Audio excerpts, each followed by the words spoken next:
Buttercup, baby, just to let me down. Yan ang kagawad. Me around and the words involved. Ayan, what's up sa inyong lahat guys? Magandang araw sa inyong lahat. At for today's video, samahan nyo kami sa aming bayanihan dito sa aming barangay, kung saan ito ay sa Purok 7. So tara guys, simulan na natin to. Never call, baby, when you say you will. But I love you still, I need you more than anyone, darling. You know that I have from the start.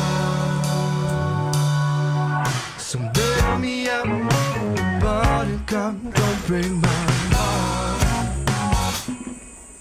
I'll be over in 10, you told me time and again.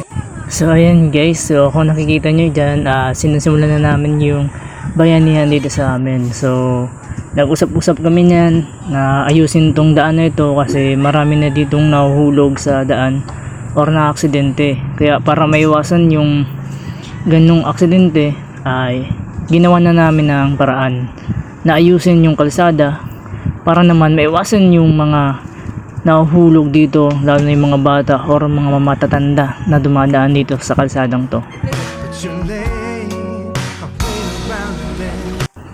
Kaya ito guys, panoorin nyo hanggang matapos ang paggawa namin sa aming tulay or kalsada na dinadaanan dito ng mga residente sa Purok 7. Ayan, kahit mga babae nakikisa sa amin, tumutulong para mas mapadali ang paggawa ng kalsadang to. Nalinis din namin itong kanal na to para mabawas-bawasan naman yung mga lamok na naninirahan dyan. Tubig niya yan. So kaya salamat sa inyong lahat guys, sa mga taga Purok 7 members, officers. Maraming salamat sa inyo, sa mga kabataan na tumulong dyan guys.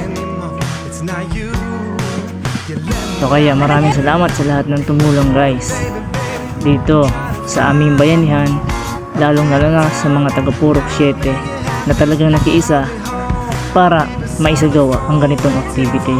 At yan nga yung aming presidente. So maraming salamat sa iyo pres at sa aming mga officers at member dito sa aming purok sa Barangay San Pascual sa Purok 7.